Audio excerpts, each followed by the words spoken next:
Okay, welcome back to the Mindful Psychonaut podcast.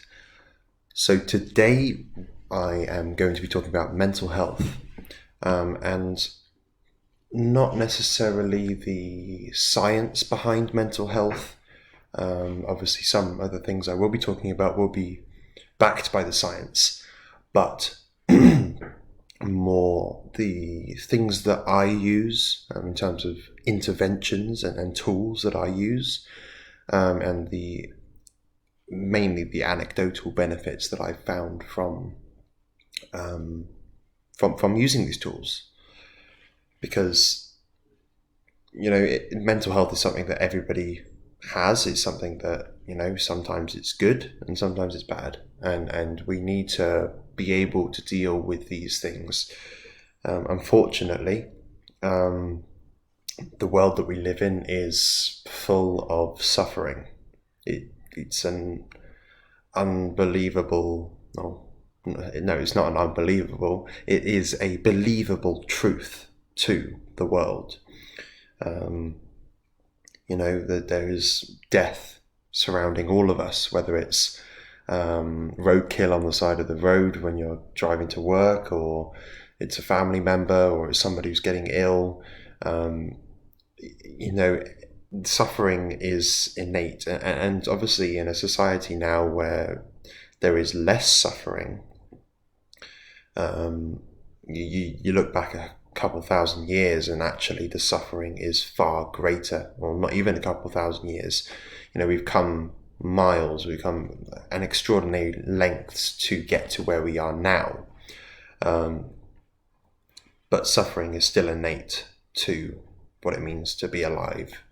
And with that, it is quite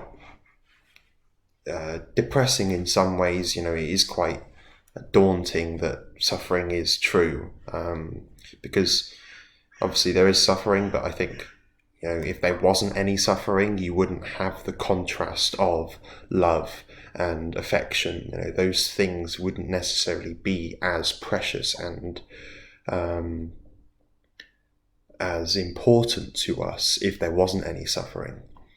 So unfortunately, we have suffering in place, or maybe fortunately, because then we have that contrast.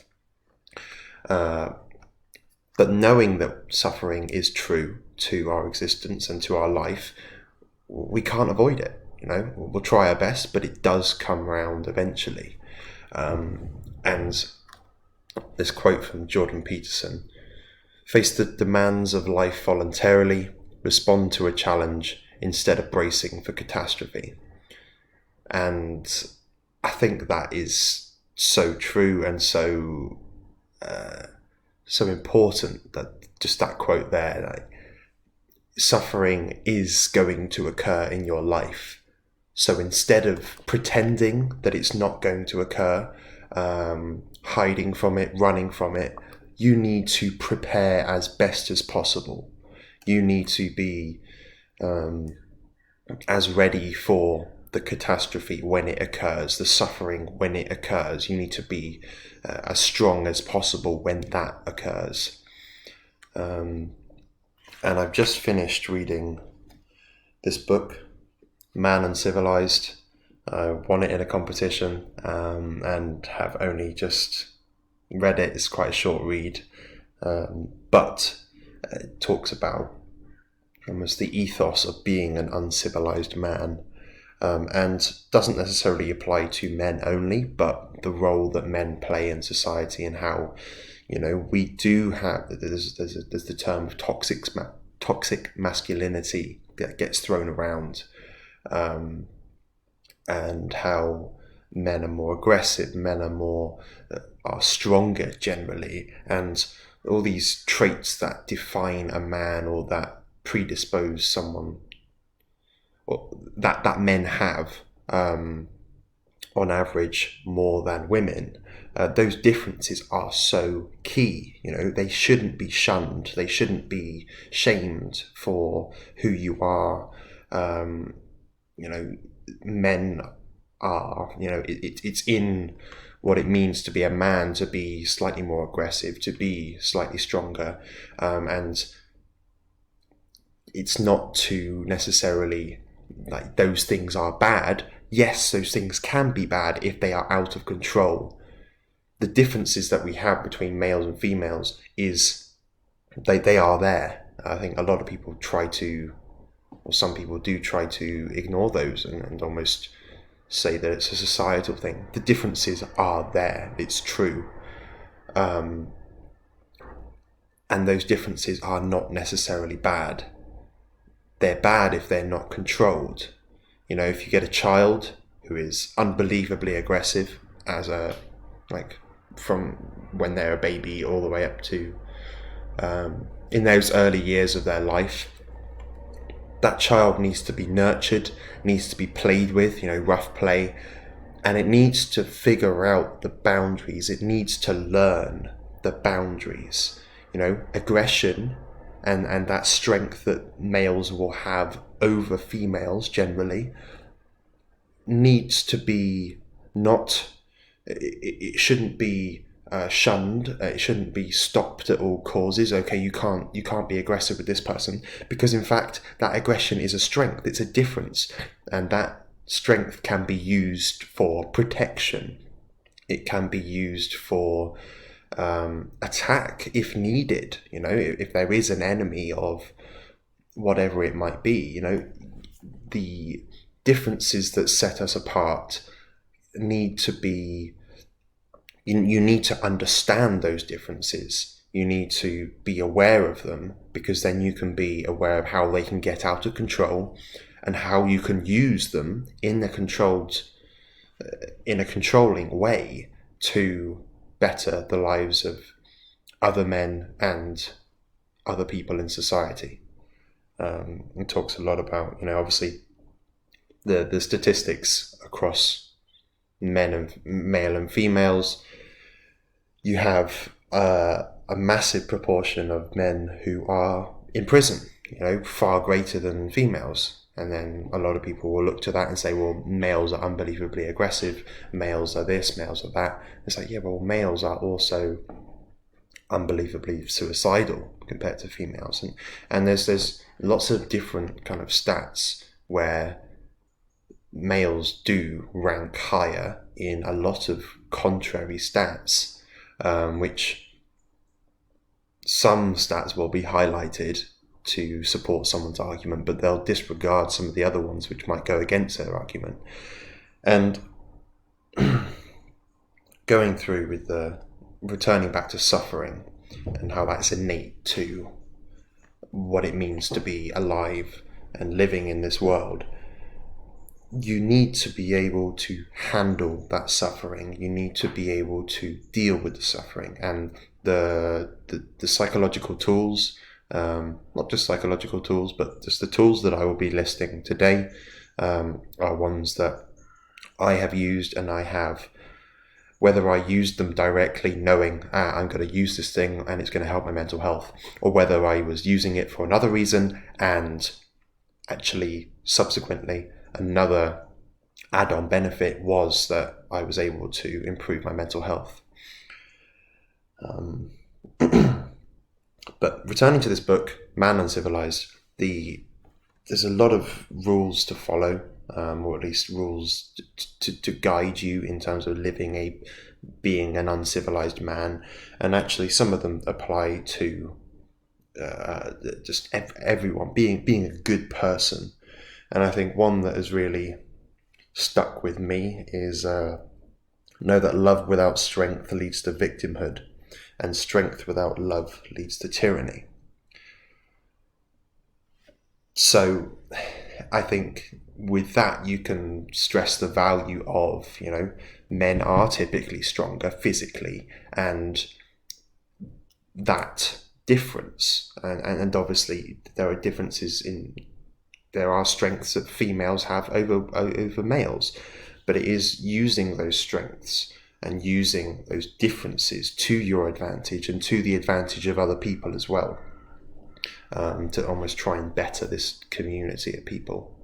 Because I think that's something that we've lost over these past few years. Lockdowns have occurred and people don't really want to see each other, or people do see each other but not their neighbours, and who even knows who their neighbours are these days.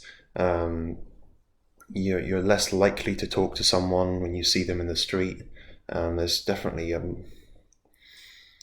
greater hostility, I feel.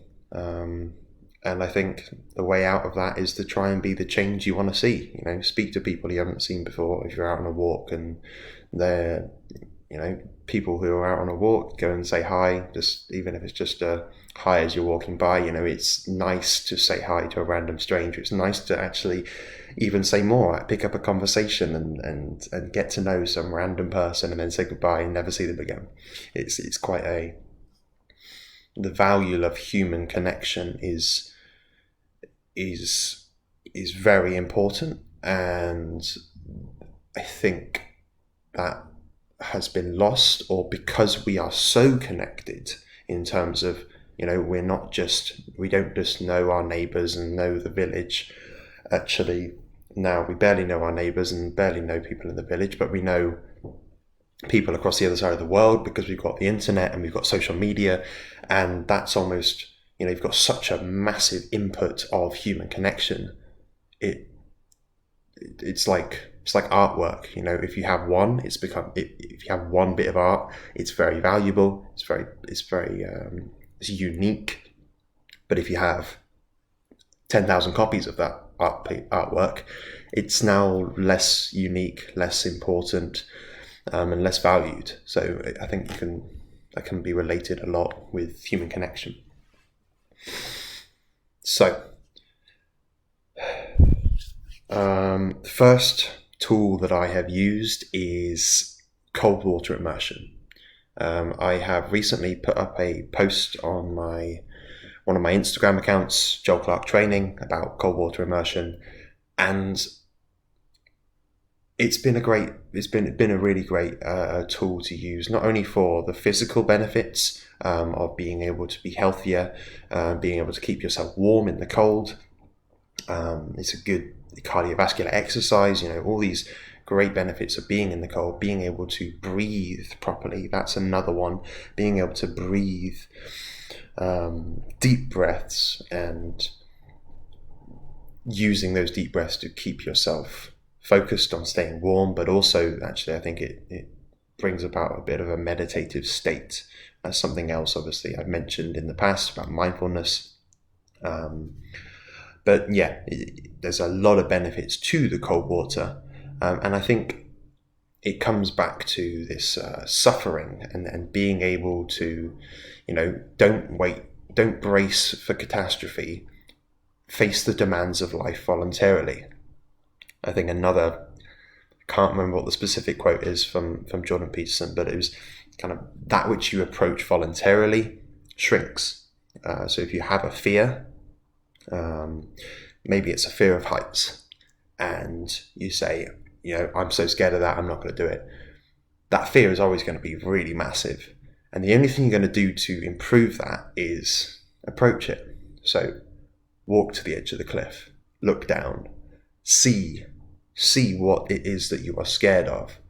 Maybe go coast steering and jump off the cliff into the water. Obviously make sure it's safe, but it's that kind of principle. Do something that you're scared of, and then when you come round to it the next time, that fear is probably still very, very present, but in your past, you've done it before. And whether the fear itself becomes less, because it's a pretty normal response to be scared of heights, because it's quite a dangerous thing. It's quite a physically dangerous thing, falling off something very high and then almost falling to your death. So whether the fear itself or the danger actually shrinks or not, I doubt it. I think it's more so that you get better at dealing with that. You get stronger, and you have the tools to better cope with the fear of jumping off a cliff, or maybe you fear talking in front of large crowds. So you've got to start somewhere. You've got to just say, I'm going to do this. I might be shitting myself the entire time, but if I do this now, it's going to be easier the next time. It's going to be easier the time after that. And that comes, and I think that's where I find the benefits in cold water swimming, or just without swimming, just the immersion,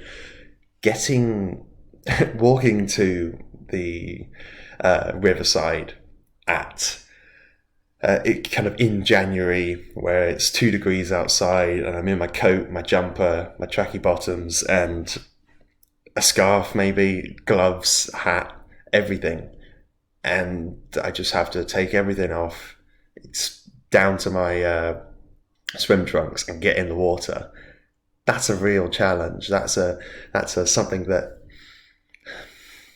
it's a slight fear in a sense. It's something that I don't want to do, but if I can voluntarily put myself in that position, I will get better at doing that. Get better at doing that specific thing, but also get better at doing the act of approaching something that I fear, approaching something that I don't want to do. And that can be transferred a lot over with maybe you're doing a job that you hate, and actually, obviously, it's a little bit difficult because, that's something you have to do every single day, but to have that in the back of your mind, like, if I keep going through with this, if I keep doing it, it's going to get a little bit easier. And another thing with the cold water, it is cold. It is a bit of suffering, and the colder it gets, it's only end of September now. If it pushes through into December, January, sometimes February, it's going to be a lot colder. The suffering part of it is going to be greater. And I think the physical, being able to put yourself in the suffering, knowing that it's going to be cold, knowing that you will suffer for 10 to 20 minutes, has great applicability. You can suffer in the water for 10, 15 minutes out of your day, breathe like mad, really deep breaths, you'll be shivering, you'll be really cold, and you might want to get out, and then you get out, warm up a bit, go home, eat some food, and you've overcome that fear or that deterrent of not wanting to get in, and you did it. And I think it makes other stresses of your life, being in the cold is a massive stressor. It makes other stresses of your life, road rage in a traffic jam or something, you're just like so annoyed that there's traffic, anything, those small stresses, or those stresses that might have affected you massively, you might have reacted, you might have let that thing, you might have held on to that emotion of rage, like road rage, and other things like that. It then becomes a little bit less, it doesn't really seem as bad anymore, because you know how cold, and you know how you can voluntarily put yourself in that position of suffering. This now no longer seems like so much of a big deal. So yeah, I think it has a great applicability there. Not only is it great for the mind and for that ability to put yourself in a position that you don't really want to be in and overcome that, it also has great physical benefits just in terms of exercise, recovery. Moving on to mindfulness. So this is something that I have been doing for a year, maybe, a little bit longer maybe. And it's something that I think I started because I was interested in psychedelics. I was interested in pursuing some future psychedelic trips. I mean, I've still yet to go to Peru. I would like to go to Peru, and I would like to have an ayahuasca ceremony. And looking at videos online about almost, psychedelics is not something to mess with. It can be very detrimental, and people do have psychotic breaks. So with that in mind, you need to prepare properly. And looking online, they were talking about, well, you can go into it just not knowing anything and see how it ends up. Maybe not the best idea. But a lot of the people I watched online who recommended it, recommended doing kind of meditation, mindfulness practice each day as a daily practice to almost get better with the nature of consciousness, the ability to understand how it is what we are and what the experience of being is. You have your five main senses, but you also have thoughts. And just being able to sit, focus on the breath, whether it's the sound of the breath, the sight of the back of your eyes. It's not, even though your eyes are closed, there is still sight. And actually you do have that visual field constantly. Same as sensations. You can feel this almost vibration in your body. If you are just sat down, you can feel the tension of your muscles. And you can also be aware, or learn to be aware, of your thoughts, and that if you are focused on something, thoughts are just going to appear.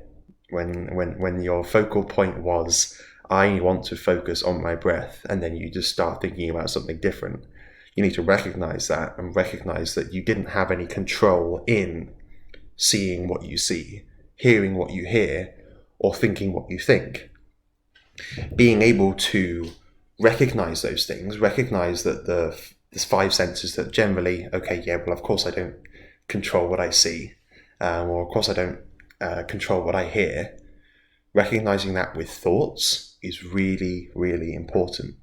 And bringing it back to mental health, if you are having not a mental health crisis, I don't know whether you could call it that, but a period of your life where your mental health isn't very good, maybe you've got a lot of anxieties, maybe you're feeling depressed. There's a whole range of things that can be under the bracket of bad mental health.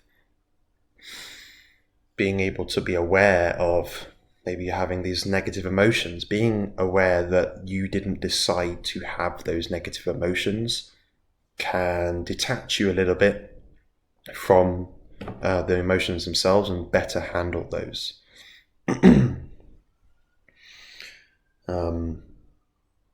Another thing, not mindfulness, but talking about mental health and having those bad, sometimes it can be really bad. You can wake up, well, normally, if you're stressed, normally if you go to bed and you wake up the next morning, you feel okay. Sometimes that's not the case. Sometimes you wake up and you've slept the whole night, and then you wake up and you feel miserable. And that's really, really daunting. It's quite scary. It's quite upsetting, and it's quite you feel a little bit helpless because you just you can't just go to bed and everything will be fine in the morning. You have to work it through, or you just have to deal with it, and dealing with it is what you have to do. You can't ignore it. Some people will, and I think a massive thing that I did, I'm grateful that during the COVID lockdowns, I lived by the sea, so I was able to go out for a walk, and I would sit on the cliffs, and my mind would race. I'd have lots and lots of thoughts, and sometimes I would feel quite lonely. During the lockdowns, okay, I'm with my family, there are people around me, I'm not physically isolated on my own. But it felt very much like a mental isolation. I'm probably not going to talk to my brothers about my mental health. I'm probably not going to talk to my parents about my mental health. That has now changed, I think. And I'm grateful for that. I'm grateful that I'm now able to open up to my parents more about those kind of things. Brothers, not so much, just because I don't necessarily need to. I think I have the foundations within my parents, which is great. And I'm grateful for that. And I know some people don't have that. But during that period where that wasn't necessarily what I wanted to do, and there are still things that I won't tell my parents, that I will keep to myself and that I'll try and work out myself. I think that's being aware of how complicated you are, being aware that you didn't decide to think the thoughts that you think, yet you have all of these thoughts and you have all of these unbelievably uncontrollable emotions and things that take over your day, and you just can't deal with it. It's quite hard to know somebody else, and when you don't even know yourself, you don't even know why you're feeling the way that you feel, it's quite hard to think that somebody else is going to be able to help you better. In some cases that is going to help. Talking to other people does help, and that's something that I didn't necessarily do very much. It's something I'm doing more now. But yeah, it's definitely something that I am doing more now. But the main thing that I did, going out onto the cliffs and doing just having a walk, talking to myself, sounds a bit odd. Sometimes you see people out in the streets talking to themselves. You think, what a weirdo, what a crazy person. We have the conversation in our heads, talking to ourselves, and some people have them out loud. I would get my camera and I'd get my phone and I put it on selfie mode and I just hit record, and I would talk as if I'm talking to someone else. Maybe I'm talking to the future me. I wouldn't normally share the videos I wouldn't normally share these videos. I'd either delete them straight away afterwards, or I'd hold on to them and I'd listen to them maybe the next day or later in the day. But it would give me an opportunity to almost monologue, give this talk to my future self or someone else, as if I was talking to someone else, and go through, oh, hey, so today I did this thing and I felt really rubbish, and I thought I was going to feel better in the morning when I woke up, and I didn't. And I don't really know what to do about that. I don't know how I feel. I don't know why I'm feeling like this. You can go through the motions of breaking every single thing down, every single thing that you feel and that you think. Speak it out, because once it's spoken, once it's recorded, I think that's a massive thing. Once it's recorded, you know it's there. You know that you've been able to articulate. That's a massive thing as well. If you can articulate the emotions and the thoughts that you have, you then no longer have to hold on to that. It's like a shopping list. You can either try and remember all of it in your head, all the number of things that you need to remember, or you can write it down and forget about it and then check the list. So when the thoughts and these your mental health isn't so great and it's quite overwhelming, speak it out, as long as you need to, hours if it needs to be. Save it, and then you can kind of wipe the whiteboard clean. You can let your mind go elsewhere, because it's recorded. It's not that it's not important and that you can forget about it. It's important, but you have it recorded, you have it articulated. You can move on, do something else, and then when you feel slightly different, or even when you don't feel slightly different, if you feel exactly the same, you can listen to yourself say. You can see how your facial expressions change. You can see, maybe you'll start crying on camera. I know I did that. I would cry and talk to myself, and it would be, it definitely helped, because I could hear the things that I was thinking. I didn't have to think it through. I could just listen. I could just watch, and it would be as if I was talking to myself in the future. I could talk to my future self and say how I was feeling, and I could listen to that and then compare it, and maybe I would be feeling slightly different, in a slightly different state. maybe you would start to think in things slightly differently. But that was a massive thing, just being able to talk to myself or talk to my future self using the technology of just a camera, being able to record your voice, being able to record your facial expressions, is really, really key. And didn't necessarily find that anywhere. There wasn't anything that was like, oh, you should talk to yourself. It's like, I think it was along the lines of, if I don't know who I am, goodness knows, like, how on earth is somebody else going to know who I am and like what's going on?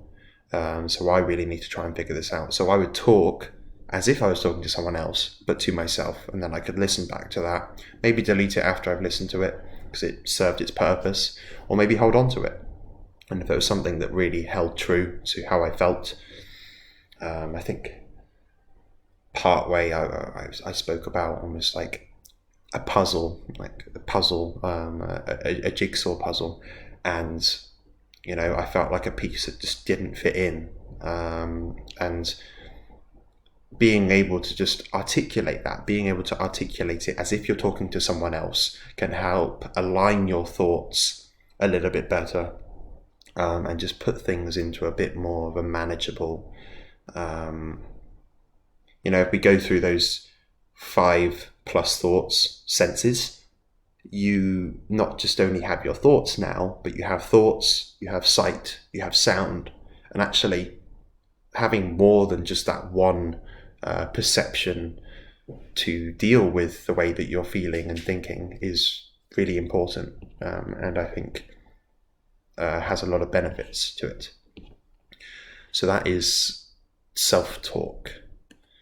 And obviously you can talk to other people as well, but if you're going to talk to someone, be truthful, be honest. Don't just, you're not going to go, I don't think it's going to help very much if you talk to someone and you're not honest with them. You could tell them slightly how you feel, but not all the way. I think you need to be 100% with it and really be honest, really be open, and just break down everything as it is. Okay, returning to psychedelics, this is something that I obviously mentioned with the mindfulness practice, and that was something that I adopted to try and improve psychedelic experiences and be able to prevent a bad trip. I think if you are open and you have more experience in just knowing how consciousness is, how the experience of being is, and how you don't really necessarily have much control over the things that you think and see and hear, taking that into a psychedelic experience can make the overwhelmingness of the experience less. It can make it more manageable. I don't think it makes it less overwhelming. It's still extremely overwhelming, but it makes it more manageable. And I think there's less reactivity in the things that you do. You don't think something crazy and then have to do something immediately about it. You can maybe, hopefully, with the mindfulness practice, just sit back down and almost just experience what you are experiencing. That is very much mindfulness. You need to sit and experience what you're experiencing and really try and focus on that. And especially in a psychedelic state, you are going to be experiencing things that you might not necessarily have experienced before, or to the extent that the psychedelic experience provides. Won't go too much further into that, because it's probably something that not many people have done or do, but it has a great applicability. And return, just one more thing on psychedelics. It allows, I think I've used this analogy before, but like footsteps in the snow or tracks in the snow, like on a ski ramp. Your normal trains of thought. Something happens, something bad happens, and you go down the tracks. You go down that track every single time something bad happens. psychedelic experiences can almost set a new shake the snow globe, or set a new layer of snow, so that actually those tracks are less defined. And now you can take a slightly different route. Something bad happens and you're not necessarily fixed to that one track of response, that one train of thought. Oh my goodness, everything's going wrong, I can't deal with it. You can calm down, you can take a different approach. Psychedelics can help almost put links together that might not necessarily have been there in the first place. You can start to make a wider range of associations than you would normally have. With that, for mental health, you can start putting links together that wouldn't necessarily have been there. You might think, oh, why on earth is this thing happening to me? I don't deserve this. What's going on? And I think the psychedelics can take those truths that you hold dear, the things that you think are true, and break them apart a little bit and make you question things more, make you open to those new associations. Well, maybe it was this, maybe it was something else. Maybe I can put these two together, and you can look at patterns and you can start to put things together. And I think psychedelics alongside mindfulness can have some really great benefits. And there is a lot of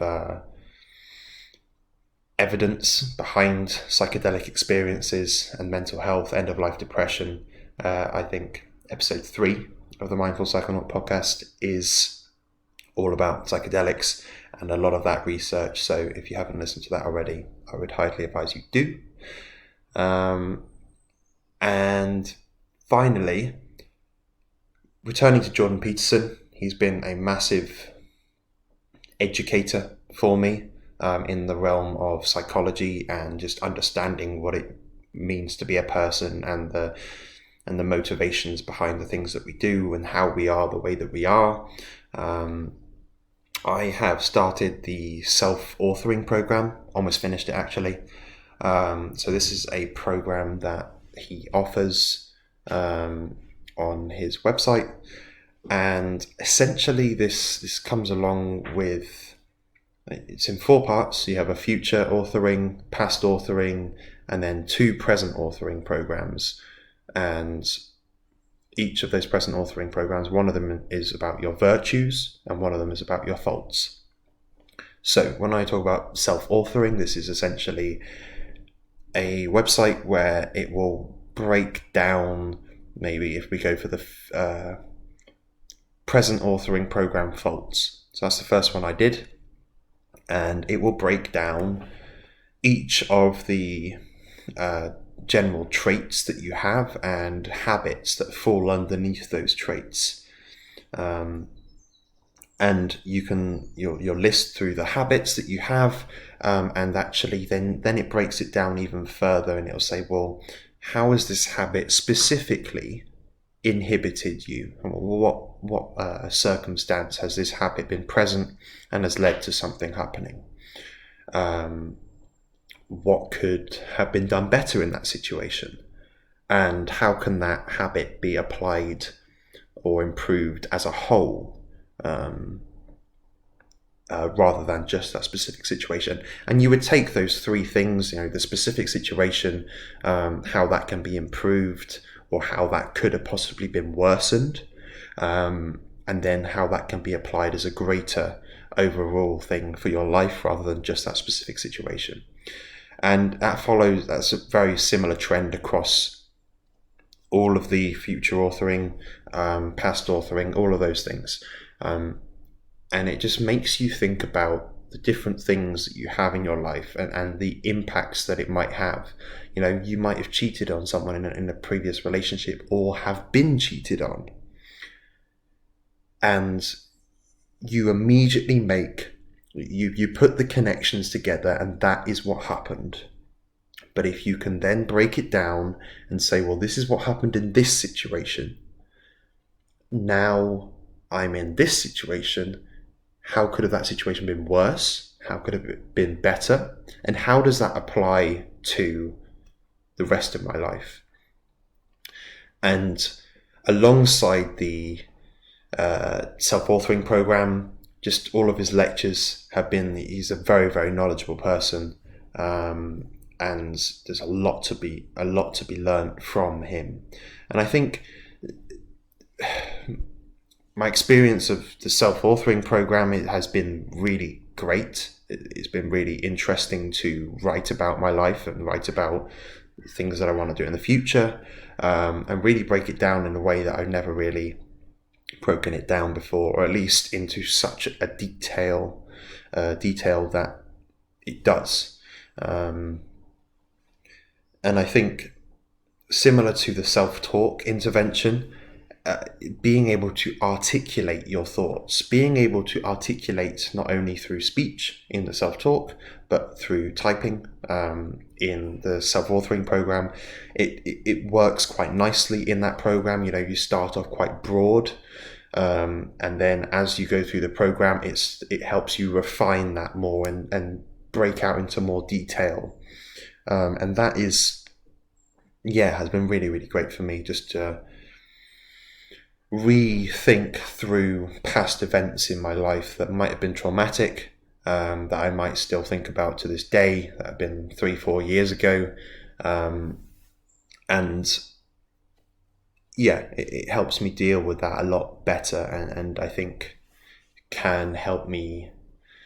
I think I've learned a lot more through that. If you can understand a little bit more about your psychology, listen to more of this podcast, you might learn a bit more, but also if you can learn a bit more about the way that you are, the way that you came to be, and how that might have influenced the future, you've got a lot to. You can see the models that cause you to be the way that you are, the way that you learn things, the way that children learn things, because you were once a child. The way that you are today is because of yesterday and all the yesterdays that have ever been. And that's something that has been so interesting and true to me over just that concept of, every yesterday led me to today, the yesterday before that led me to yesterday, and you can keep going back all the way to the day you were born. And knowing that, we are creatures of habit. You do something every day, you're likely to continue doing that. If you do something once a week, it's going to be quite difficult to continue doing that habit. If you actually increase that to 2 or 3 or 4 times a week, you're more likely to adhere to that. That's why if you're doing training, there is, sometimes you'll be motivated in a training circumstance. You'll be motivated to go to the gym, and sometimes you won't.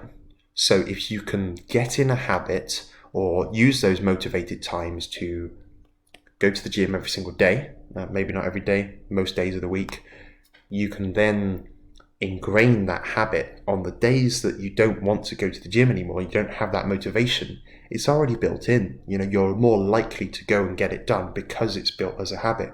Brushing your teeth, it's something that most people wouldn't even think about not doing, because it's such a early habit to be ingrained in. You do that as a child. That's something that you learn.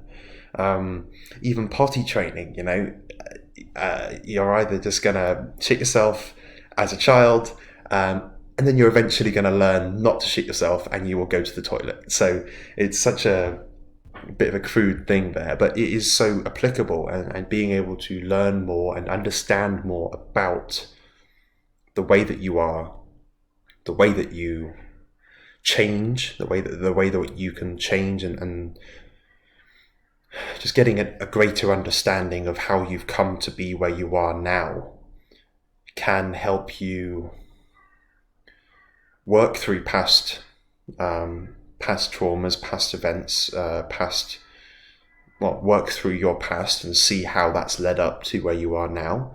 And knowing that can help you better direct yourself in the future. I think it comes back to this mental health thing. Mental health is this variable that will change from time to time. But I think knowing where you've come from, where you are now, and where you're going is so important. Just, you're not necessarily going to know where you are in the future, but to know where you've come from in terms of the habits or the actions that have led to what you are now, and to then start to, okay, well, if I'm a creature of habit, if I did these actions in the past and now I have this great habit formed, or did these actions in the past and now I have a really bad habit, whether it's takeaways every night or gambling or whatever it might be, if you can understand that a little bit better, you can better prepare yourself for the future. And knowing that life, suffering is true. Suffering will always be there. I think it's better to learn more and better prepare yourself for the future, for the suffering that is going to occur, because you can better prepare for it, and I think you will be greatly appreciative of the things that you have learnt in those times of suffering. And even if maybe you're not appreciative of it, other people in your family and your circle will be appreciative of it. I think one more quote from Jordan Peterson. It's a lot today, but I think it's be the strongest man on your at your funeral, or at your father's funeral. And it's not nice to think about my father dying eventually, however soon or late that might be, but it's going to happen at some point, and it's likely that will be within my lifetime. Hopefully I won't die before that happens, but I think you would like to be the person that people can rely on, and that people can be supported by, and you can be the strong person to deal with the suffering and support other people in times of suffering like that. So yeah, hopefully that has been useful. A few of the interventions that I use, so cold water, immersion, embrace the suffering, approach that which you fear, mindfulness practice, a great daily habit to build in. Sometimes you're not motivated, but if you can do that every day, you're going to build a habit out of it. Psychedelics, not necessarily something that everybody has to use, but has been very eye-opening and has allowed me to open up my associations, have a wider range of associations with certain things. Self-talk has been a really great one. I think that's probably one of my favorites, because if you're embarrassed to talk to other people, if you're not confident enough, if you don't feel like you have someone to talk to, you have yourself, and I think that comes back to the suffering side of things. Everybody that you love will eventually die, or you will die before, and you will no longer know them. And actually knowing that, you feel quite lonely and quite isolated, and I think that really brings about this importance of being comfortable with yourself, being able to talk to yourself, because you can work things through, and I think it's important to try and do that. And even if you want to try and talk to someone else but you can't do it, it's too difficult, you can record that video and maybe send it to someone else, and then you don't have to have the conversation in person, but you have spoken everything that you need to speak, without the embarrassment or without the fear of someone being right in front of you. And finally, the self-authoring program, not necessarily something that people have to do, but it again comes back to this ability to articulate the way that you feel, and the way that, the way that you feel, essentially. It can feel like a big scribble on a piece of paper, all your thoughts just everywhere, but if you can write it down, speak it out, it's going to become a little bit more like reformed sentences. So hopefully you have found this video helpful. Hopefully some of these techniques you might already been using. If you haven't already, I would highly advise that you try some of them. And if you think that this is really useful, I mean, mental health is a very, very important thing. And more people need to talk about it, but also need to know how to deal with it. There's okay, cool, you've spoken about it, and you've told everyone or told your family and friends that you have mental health, but sometimes it's quite difficult to know what to do about that. Maybe you're not the one with the mental health issues. Maybe you know somebody else that is in this situation, and you struggle to know how to help them. I think send them this video. Or send them some information, and maybe suggest to them some of the interventions that I've mentioned here, because they've helped me a lot. There is definitely some science behind some of the interventions I've spoken about, but just from a personal standpoint, anecdotally, this has been a great benefit to me.